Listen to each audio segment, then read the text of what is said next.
So it's a mouthful, but we're going to go through it step by step. Okay. So good afternoon, everybody. Hope everybody's having a great time. So just really quickly, this was part of research that I did for my master's degree at Florida State University with my major professor, Dr. Henry Fieldberg, and we worked in conjunction with forecasters and researchers working for NASA at Kennedy Space Center and Cape Canaveral Air Force Station. So the point of this talk was to, or the point of this research was to provide an operational product for them that they could use in a way that would improve their operations, specifically how it relates to lightning cessation. So they want to be able to predict when a thunderstorm is going to stop producing lightning. So first, let's do a little bit of review about how lightning occurs. So the main, as most of you already know, the main process is non-inductive charging. And essentially what you do, what happens is you have updrafts in your thunderstorm, which are promoting mixing between your supercooled water droplets and ice crystals in the what we call the mixed phase region of the cloud. So usually between about 0 degrees Celsius and negative 20 degrees Celsius in the atmosphere. And that mixed phase region contains both solid and liquid hydrometeors, and that often leads to the formation of graupel. And that process leads to the electrification of thunderstorms and a charge separation, which typically is what induces the lightning to occur. So let's go quickly here. So there's two different types of lightning that I was mainly concerned about in this project, and that because NASA wanted it for their 45th Weather Squadron in Central Florida. And those are intercloud or IC flashes, where you've got a release of charge between the one section of a cloud and another section of a cloud, and then CG or cloud to ground strikes, when you've got a release of charge from the mixed phase region of the cloud down to the ground. So both together, what's sometimes referred to as total lightning, it was important for them to understand how to prevent any accidents, any damage to life or property outside, and also anything that they launch into the air, they don't want that to get struck by lightning as well. So that was something that was important in this project, was to capture both CG and IC flashes. So here's kind of a concept of what we're talking about here. So we want to be able to look at an electrified thunderstorm and look at it with radar and make some judgments about whether or not that storm is going to produce another lightning strike. So this red line here represents lightning cessation, and you'll see that red line show up in other graphics, later graphics. And this dash line here, this black dash line, would sort of represent what the 45th Weather Squadron or NASA would be using as their guidance. So they would do something like wait 15 minutes after the last observed flash, and do some sort of check about radar parameters, and then say, okay, well, lightning's ended, so now we can have our workers go back outside, we can have our expensive equipment go back outside and continue to work. So this is sort of an economic thing for them. They want to be able to say with more confidence and more quickly that they can get back outside to get back to work, and that way, you know, you can imagine over the summertime when you're waiting so long for daily thunderstorms to end in Central Florida, that can save a lot of time and a lot of money. So that's the motivation here. What we did was we tracked storms all the way from their first lightning strike. So whether that was CG or IC didn't matter, but the first recorded lightning, and then we tracked them all the way through cessation, and then to what we call dissipation, which was when the storm, the maximum reflectivity of the storm went below 25 dBz and never went back up, and there were no more strikes. So the idea is we want to get some sort of product that will tell them when we've crossed that red line, so that they don't have to wait until this black dash line. So one of the things we wanted to get ahead of was not all storms are predictable. Not all storms have that nice charge separation structure like we saw in that graphic earlier. One of the things that can disrupt that charge structure is severe storms with stronger updrafts. They can promote more mixing at lower isothermal levels, so higher altitudes, which can cause problems. So if we're not looking at radar parameters in those altitudes or those isothermal levels, we may not be capturing all the storm or the electrification potential for severe thunderstorms. In addition, lightning and non-isolated convection, we'll get into a little bit of what that looks like, is difficult to predict even when you have dual-polarized radar products. So we wanted to look at what we called isolated convection, or storms that were just kind of by themselves. So you might think of just a garden ordinary pulse type storm where it's not connected to any other lightning channels from any other or any other lightning from any other storms, and it's just the one storm by itself that occurs and doesn't mix or interact with any other storms. And we define that as there were no reflectivity channels at any altitude greater than 15 dBz with any other storm. So prior research had shown that when you go below that 15 dBz threshold between any other surrounding storms, you're not going to have lightning go through that. There's just not enough I guess, channel for that lightning to go through. So another thing we wanted to avoid was winter months tend to have fewer lightning flashes anyway, and they're more synoptically driven convection, so they might have different dynamics in the storms, which are of main concern to the 45th Weather Squadron. So basically we did thunderstorms which are isolated, so no reflectivity greater than 15 dBz to our other storms. We want them to be non-severe, which we verified with SBC LSRs. We want them to be warm season, so between the beginning of May and the end of September. And then finally, kind of the tricky part was we wanted them to be in the study domain.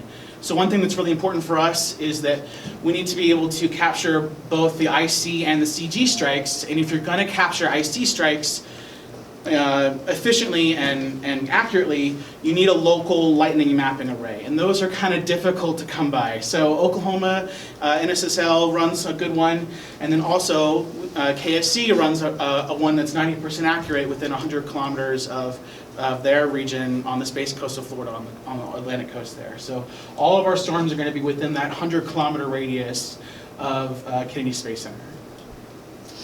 So the objectives, we wanted to determine some sort of empirical relationship between graupel presence, those higher reflectivity values, and lightning cessation. And we want to use that empirical relationship to develop in probabilistic guidance, so some sort of number from 0 to 100%, that lightning cessation has occurred or already occurred within an isolated thunderstorm, given certain radar parameters which they could easily view at the 45th Weather Squadron. So we want to, the end goal here is we want to safely shorten the 15-minute wait time after an observed lightning strike or flash, during which KSC would have to suspend their outdoor operations. So let's go a little bit about data sets. I'm trying to get through as much as I can here so I can get to the actual results. So we use the dual-polarized radar from the KMLB, the Melbourne, Florida radar. We use isothermal heights in the mixed phase region, so between 0 and negative 20 degrees Celsius, using the hourly rapid refresh analysis, which has a 13-kilometer resolution. But prior research has found that even using environmental soundings could work, just sort of averages. And it's important for us to get total lightning, so we use the National Lightning Detection Network for CG strikes, and that has a location accuracy of about 500 meters. And then in addition, KSC ran their own local lightning mapping array called the Lightning Detection and Ranging Network, and that has a 90% detection efficiency within 100 kilometers of Kennedy Space Center. So that was our domain. And this serves as our observed truth for lightning. So our methodology, what did we actually track? So we tracked graupel presence as a binary variable, so 1 for yes, 0 for no, at 5 different isothermal levels. So 0 degrees C, -5, -10, -20, negative 15, -20 degrees C. And then we also, in addition to that, tracked the maximum reflectivity value. Whatever the maximum reflectivity was, that's what we tracked. And we tracked that at the same vertical levels as well. And then also just the composite, the max of the max reflectivity at any vertical level. And these isothermal levels were created using a program called WIDSI, which was developed by the Warning Decision Support System Integrated Information, which was developed by NSSL in the mid-2000s. And it's just a three-dimensional environment. It's sort of like AWIPS, but if you merged it with FSI at the same time. And it allowed us to both view the three-dimensional IC strikes that were captured by the local lightning mapping array by KSC, and then also it would allow us to put some of these variables at those vertical levels, which we were getting from the RAP analysis. So these days you can kind of see that in real time with your MRMS stuff and AWIPS, but there's no good archive of that at this point, so this is something we had to do on our own, which was pretty computer intensive. So then, once we track all these things, we used a generalized linear model, or a GLM, you'll hear me say that, to statistically assess which of these 11 parameters were significant to predicting cessation, and then calculate probabilities that cessation had occurred given a certain set of parameters, which is what the KST wanted as their end goal. So the GLM was going to help us tell us which of these parameters were significant, and then give us the function, which then we can use to just input the variables, and we get a probability. So here's our area overview. This blue circle here represents the 100-kilometer radius around Kennedy Space Center, which is roughly about right there. If we zoom in a little bit, so there's our 100-kilometer radius, and each one of these triangles here is one of their lightning mapping array receivers. They could detect IC strikes. And then this up arrow here is the KMLB radar. So our storm set, isolated warm season, mid of September, non-severe storms, we went over that. We tracked our storm parameters, graupel, and maximum reflectivity in 1-minute intervals. So the good thing about having each successive radar scan come in is that you can update those isothermal levels as each different scan is intercepting that level. So you don't have to wait 5 or 10 minutes for a full VCP. You're getting data updated every 1 minute for this project. So we tracked our storms from lightning initiation through cessation and then all the way to dissipation. And all the storms fully existed in their electrified state within that LDAR2 network range, so we could always keep an eye on the total lightning at all times. So in total, even with all these parameters, which seem pretty stringent, we were able to find 184 good characteristic storms between 3 summer months, or 3 summer seasons, 2013, 2014, and 2015. So we ended up producing 2 different versions of the GLM, and we tested both of them to see what the results would be. So version 1, I call the bootstrapped one, and this one you may have some problems with if you know a little bit about testing, and that's why we have version 2. That version 2 we call the independent one. We'll get there in a second. But the version 1, the bootstrapped one, basically it took a random 40% sample of all the 1-minute observations. So each storm, we tracked all the 1-minute observations from all 184 storms, and we did a random sample of 40% of all of those 1-minute observations. And the observations were categorized as either before cessation or after cessation, and we'll get into what that looks like in a second. But basically from that sample, the GLM would produce linear coefficients which go into an equation which you could use to produce a probability.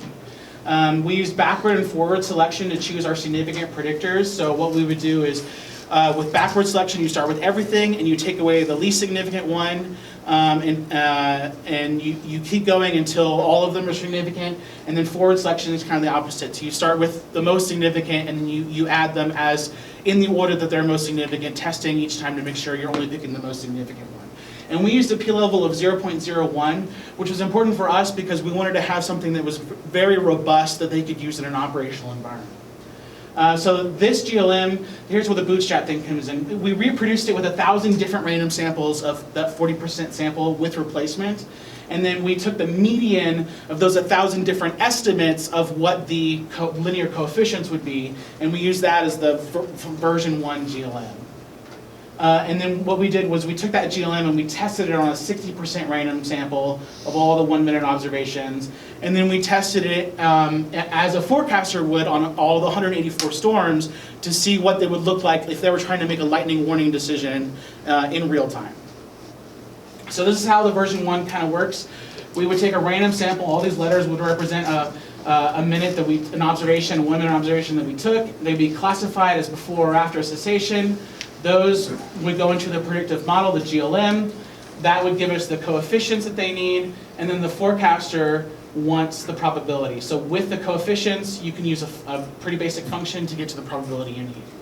So this is the parameters that the version 1 selected. Don't pay too much attention to this coefficient values because, like we said, the graupel presence is just a binary 1 or 0, whereas the maximum reflectivity is a continuous number. So they don't really, it's kind of apples and oranges with the numbers here, but it's curious to see what the version selected was important. So this one, it said that the observed storm parameters that were significant at that 0.01 level were the maximum reflectivity at the composite level, so any vertical level, the maximum reflectivity at 0 degrees C, and then graupel presence from -5 to -20. So you kind of get this quasi-vertical structure of what's going on in the thunderstorm, whether or not it's creating lightning.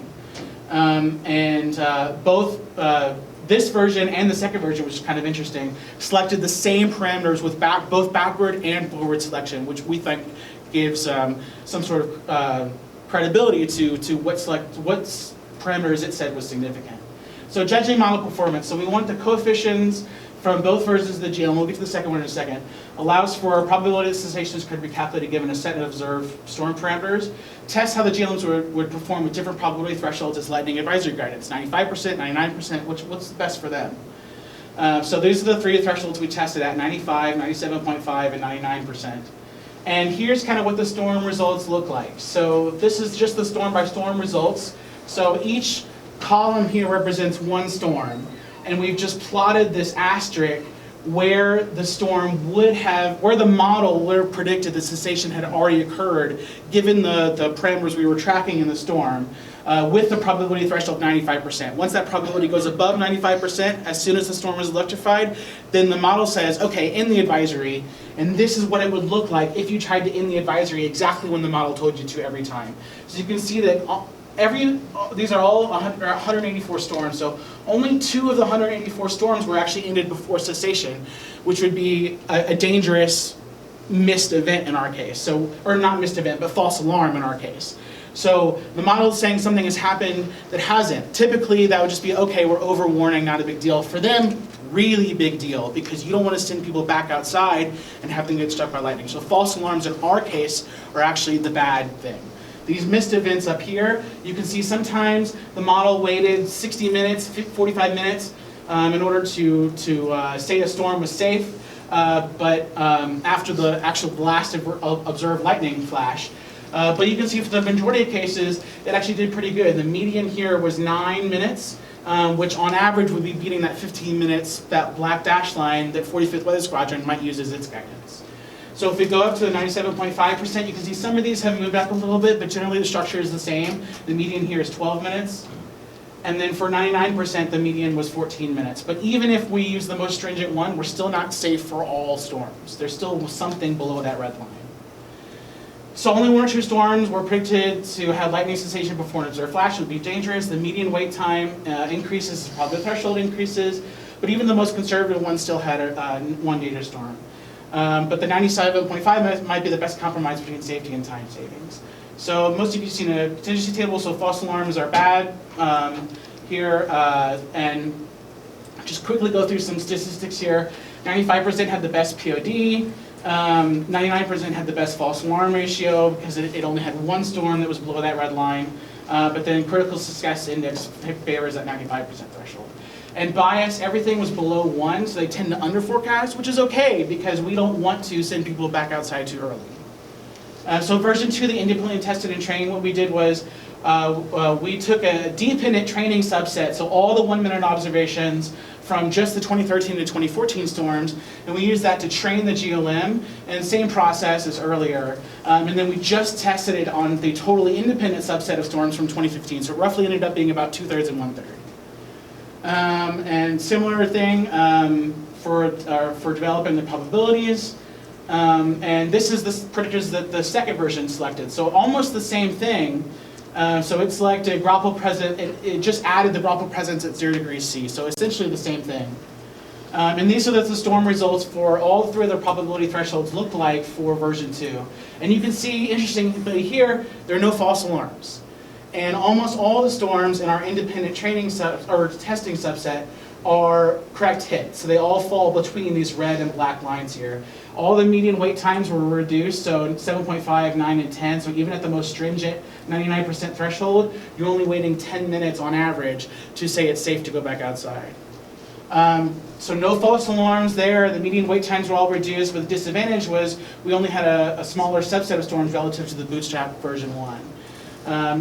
Similar statistics, no except 0 FAR here. And again, CSI favors the 95% threshold, and we have a bias less than 1. If you look at, take the version 2 and test it on all 184 storms, just see what it looks like. You can see actually, maybe not so good. There's still, those problem storms from earlier are still problems, right? There's still some false alarms in 2013 and 2014 that weren't in the independent testing set. And even you see this weird outlier here too. What is that?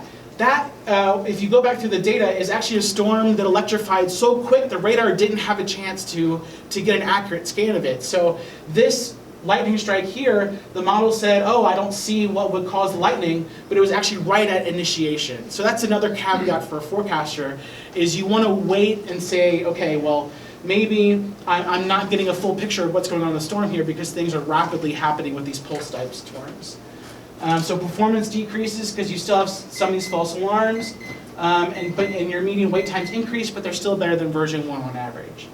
So in summary, 184 storms were tracked, 11 radar parameters were assessed, 6 or 7 of the 11 were found to be statistically significant at the 0.01 level, and almost both of the models essentially got this quasi-vertical structure of what was happening in the mixed phase region of the thunderstorm. The only difference was whether or not graupel presence at 0 degrees C was included.